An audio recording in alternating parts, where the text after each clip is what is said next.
Welcome back to Pokemon episode summaries. Today, I'll be doing episode 52, Princess vs. Princess. The episode begins in a town called Ohina Town, where a local holiday was being celebrated known as the Princess Festival, which was essentially a feminist dream, where it was a day entirely for women, much like International Women's Day, but the purpose of it was essentially to celebrate exclusively women, having events, shopping sales, discounts, festivals, and games that were only for them. Not sexist, yeah. Yeah, just kidding. What made this holiday even more sexist than International Women's Day was that the men essentially were forced to act as slaves to their women companions, having to do anything that they asked. This meant that Ash and Brock had to carry all of Misty's purchases that she made on her discounted shopping spree, which meant that they had to carry a fucking abundance of shit. Ranging from dolls to plushes to bags to fucking clothes, anything. And this wasn't just a day to celebrate Jessie and Misty, no. It was a day to celebrate every woman in the world. And make every dude in the world suffer. But now that you guys know what this holiday was, we can really begin the episode. Following Misty's super shopping spree, she was now sitting with Ash and Brock at an outside table, eating a whole bunch of delicious delicacies like cake and a whole bunch of other shit, as Brock and Ash got absolutely nothing. Misty having gotten all this food for free because of the holiday. Brock, absolutely miserable after having to be a slave during the shopping spree, decides that he should try and at least get some joy out of this day, and approaches a waitress at the restaurant, asking if he could be her prince for the day, wanting to try and rizz her up. Thankfully, knowing Brock was a minor, she says that Brock was too young, which makes Brock very fucking sad, and he's so sad that he starts stealing Misty's food and eating rapidly. And you know what? It's probably best that you steal her food and you get that as your reward than risk putting an innocent woman in jail, Brock. Misty then spots a sign that details another sale that was going on during the day, and she declares that that was where they were going to head next, much to Ash and Brock's dismay, who were hoping that their suffering was over for the day, but oh no, they were just getting started. Meanwhile, James had to do everything that Jessie asked as well, which James added was just like any other day anyways, as Jessie was always bossing him around. At least Jessie wasn't making James pay for all the shit she was buying though, such as the numerous clothes that she was obsessed with trying on, as she charged them all onto Giovanni's account. It was to make up for this, in addition to the fact that Team Rocket had failed to catch Pikachu for all these goddamn episodes and weren't able to impress Giovanni at all at any point, that Jessie decided that the only way that they could get on their boss's good side at this point was by buying him some gifts. So she makes sure to buy shit for him as well, not just herself. Not originally knowing this, thinking Jessie was buying everything for herself, James angrily stated how bored he was, as Jessie finally went to the checkout and instructed James to leave the store with her.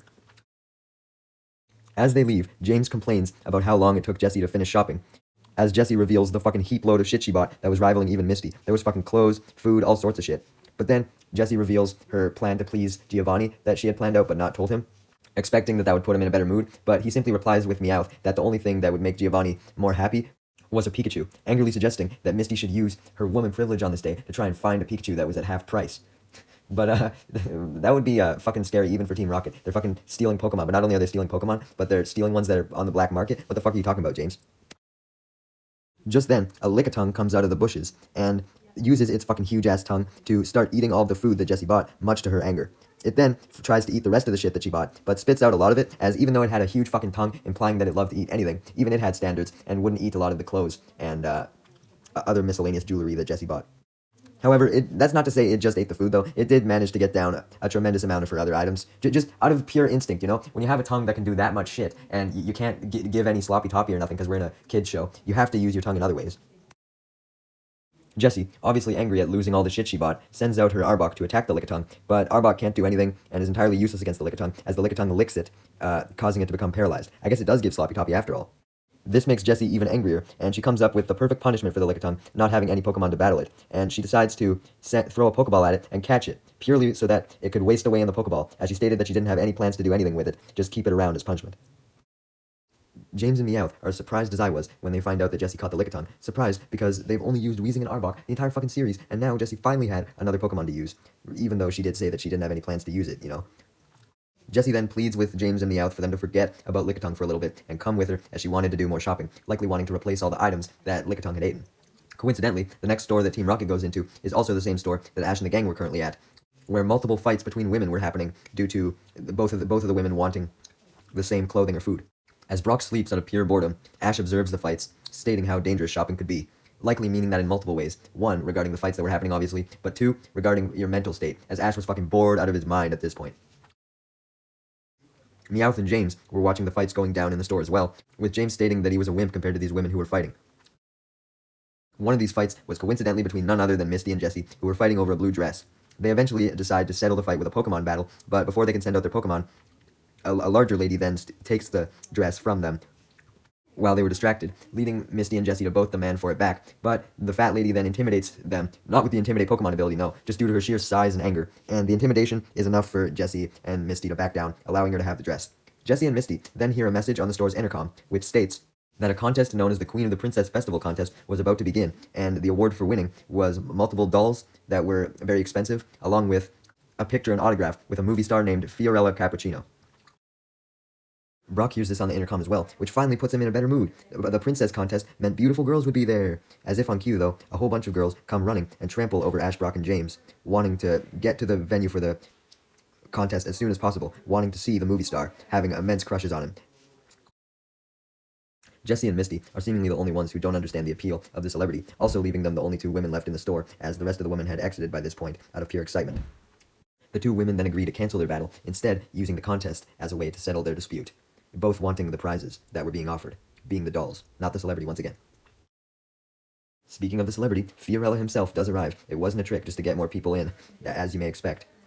The announcer then arrives, along with a little oddish that sits on the counter next to him, and he introduces all of the competitors of the contest right before it begins, as all of the girls come out dressed in beautiful kimonos.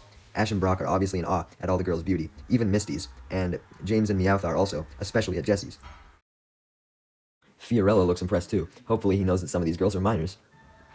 Anyways, Fiorella and the announcer then declare that the first round of the contest was a beauty pageant, which Misty and Jessie both passed with flying colors. Although, this first round didn't even really matter at the end of the day, as it had nothing to do with the prize. It was just a little trial run, apparently. Essentially just a little preliminary requirement for the actual contest. Probably designed just so Fiorella could have an excuse to stare at a whole bunch of women. But anyways, the announcer then excitedly reveals the second round of the contest, also revealing the dolls were the prize for real this time, as all of the contestants and the audience examined these dolls in pure amazement, thinking that they were beautiful. It turns out that the second round of the contest was actually not related to beauty at all, but was instead a Pokémon tournament, where each trainer would be permitted to use 4 Pokémon throughout the entire tournament. A break is then ordered before the tournament begins, giving Misty the time to go up to Ash and Brock and request that she use some of their Pokémon in the tournament. Not confident that hers would be strong enough. And I mean, fair enough. Goldene's probably useless, Horsey is probably mostly useless in battle, you really only have Staryu and Starmie, and Psyduck, but we know that Misty hates Psyduck. Ash initially denies her request, reasoning that his Pokemon would only listen to him, as he was their trainer, but just then, Misty manages to easily convince Pikachu to jump into her arms, and Pikachu then implies that it wants to join her in the contest, leading Misty to tease Ash that this proved his Pokemon would follow anyone, not just him. Ash still doesn't really feel like handing over his Pokemon anyway, so he asks Misty to convince him by stating her reasoning for wanting to enter the contest in the first place. This leads Misty to reveal that back when she was a little kid, her sisters, the 3 sensational sisters who were the Cerulean gym leaders, would constantly be given new dolls whenever they asked, due to being the favorites, and Misty, on the other hand, would be left with whatever the girls didn't want, or their hand-me-downs. Adding that by the time she got these hand-me-downs, they were usually destroyed as fuck, due to the hours of play that had already been had with them. Misty's motivation for entering the contest was so that she could finally win some dolls of her own. Brock then whispers to Ash that Misty wanting something of her own was simply due to her being a girl, referencing all of the women who only wanted items in the stores and seemed to care about nothing else, also referring to all the many gold diggers that he had likely experienced in his day. Ash then counters that Misty wanting her own things was simply due to Misty being Misty and being selfish, but he doesn't whisper this like Brock whispered his statement, so Misty hears it and punishes Ash, knocking him the fuck out in anger. Likely in an attempt to make it up to Misty and calm her down from her anger, Ash agrees to lend her his Pikachu and Bulbasaur, and Brock agrees to lend her his Vulpix, and Ash and Brock both tell their Pokemon to obey Misty's orders. With these 3 Pokemon along with her own Staryu, Misty confidently states that she was ready for the second round of the contest. As Ash and Brock cheer from the sidelines, the tournament begins, with Misty in the first battle, utilizing Bulbasaur against a Kingler and having Bulbasaur trap the Kingler in its vines. Bulbasaur's next opponent is a Pinsir, which it very easily defeats with a Tackle, and then it also very easily defeats Eradicate with its Razor Leaf attack, giving Misty the first overall win of the tournament. As for Jessie, she was obviously in the tournament as well, and was battling against a woman and her Primeape. The 4 Pokemon she were using was Meowth, Arbok, Weezing, and Lickitung, although she likely didn't want to use Lickitung. For this battle against Primeape, she ordered Meowth to go in, but Meowth was terrified, extremely hesitant to go up against the Primeape. However, he was even more terrified when Jessie gave him a terrible mean look, so decided to face the Primeape, not wanting to face Jessie's wrath, but this results in the Primeape beating his ass, sending him blasting off, this time by himself. Jessie then sends out Arbok though, who's able to easily take out the Primeape, meaning that she advances to the next round as well. The tournament then continues, with Misty and Jessie both advancing their way through. Misty mostly by utilizing Pikachu and Vulpix, and Jessie mostly by utilizing Arbok, such as when Arbok managed to choke a Machoke out. The battles continue until there's only two competitors left, Misty and Jessie. They had both reached the end of their divisions of the tournament and were ready to face each other in the final battle. Misty celebrates with Pikachu, and Jessie waves to the crowd, as they then walk out of the tournament building to prepare for the finals. Jessie and Misty then both see each other outside and taunt each other before the battle begins.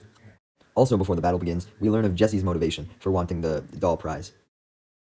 She reveals it after James suggests ways that they could break the rules and rig the battle so that Jessie could win, stating it was the reason why she wanted to win this battle fair and square. Essentially, much like Misty, she never got to have a doll of her own growing up, like all the other girls around her did, as her parents were too poor, revealing that she had been living the poor lifestyle of Team Rocket long before joining. Jessie's story makes Team Rocket cry very much, and makes James and Meowth more invested in the contest than they ever thought they would be, to the point where they put on those cheerleading outfits that they had back in episode 14 for Ash's gym battle against Surge, and episode 44 for the Paris. But this time, they were cheering for Jessie.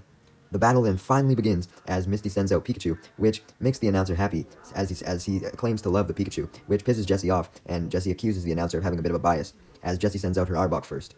Pikachu then uses Thunderbolt, though, and instantly takes out the Arbok, and does the same thing to Weezing and Meowth when Jessie sends them out, narrowing Jessie down to her last Pokemon, Lickitung, almost immediately after the battle had begun. This makes both Jessie and James extremely worried that Jessie would be able to pull off the win, with Jessie even initially forgetting that she even had Lickitung, probably so used to only having Arbok in her party as she had for the entire series at this point. But Meowth reminds her as she pulls out Lickitung's Pokeball, and James proceeds to give her more encouragement, reminding her that since she still had one Pokemon left, she could still win this battle. This extra motivation from James is what finally convinces her to let her Lickitung battle after all, and once the Lickitung comes out, Ash instantly uses his Pokedex on it, surprised that Team Rocket actually had a new Pokemon for once, and I mean, why wouldn't he be? Before Lickitung can launch any attacks, Misty orders Pikachu to use Thunderbolt, but before he can do so, Lickitung then uses his huge-ass tongue to lick Pikachu, which, much to Ash and Misty's surprise, causes Pikachu to become paralyzed so that it can be easily knocked down by Lickitung. This leads Misty to recall Pikachu and send out her next Pokemon, being Bulbasaur, telling it to use Vine Whip, but unfortunately, Bulbasaur's vines are unable to tie up Lickitung's tongue like Misty had planned, and this leads Lickitung to lick Bulbasaur as well, leading it to meet the same fate as Pikachu.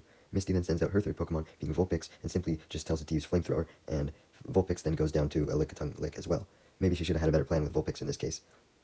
Ash and Brock cry out in despair, especially Brock, when they notice that Vulpix went down, worrying that Misty was now also on her last Pokemon. But Misty's still somewhat confident, as Staryu was hers, right? So that means Staryu should technically be her strongest Pokemon. So she goes to send in Staryu, but unfortunately, Psyduck pulls a Psyduck and comes out of his Pokeball instead, much to Misty's annoyance, who is obviously concerned that she's going to be able to win now. Lickitung instantly tries to lick Psyduck like it did all the other Pokemon, but fortunately for Misty, it actually appears that Psyduck was faring best against it, as the lick had no effect on it. This makes Misty happy, obviously, and she takes the opportunity to have Psyduck use Water Gun, but Psyduck, being Psyduck, is confused and doesn't obey her.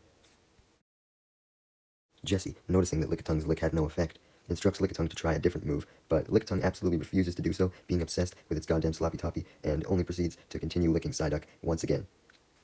Fortunately for Jessie, though, the lick actually was doing something all along. While it wasn't paralyzing Psyduck, it was instead giving it a headache, which Ash and Misty instantly take notice of, and are reminded that Psyduck can use its psychic powers when its headache gets worse, right? So this leads Misty to order Psyduck to use Confusion, which it does, and the Confusion essentially twirls up Lickitung's tongue when it tries to lick once again, and causes it to get tangled with Lickitung's body, which means when Lickitung tries to move, Lickitung falls over and begins rolling backwards towards Team Rocket. He rolls into them with such ferocity that he sends them blasting off for good this episode, much to Misty's happiness, as she had now won the Princess Festival contest. Let's go!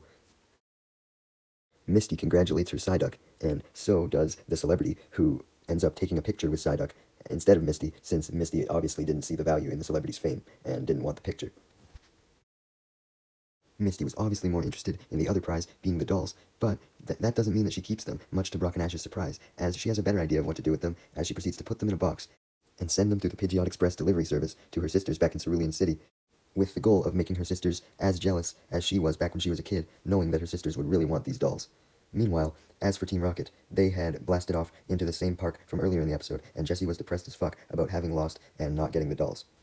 Lickitung tries to cheer her up by doing some kinky-ass licking, giving us this image that everyone seems to know, but this probably just disturbs Jessie more. I would definitely be disturbed if Lickitung tried to sexually assault me like this. But then James and Meowth attempt to cheer Jessie up by dressing up as a whole bunch of dolls. which amuses Jessie to the point where she decides to dress up as a doll as well, along with her Pokemon, and they all basically try and mimic their own doll set. If they couldn't buy dolls, they were just going to become dolls. But unfortunately, they wouldn't stay dolls forever, as they have to annoy Ash and the gang next episode.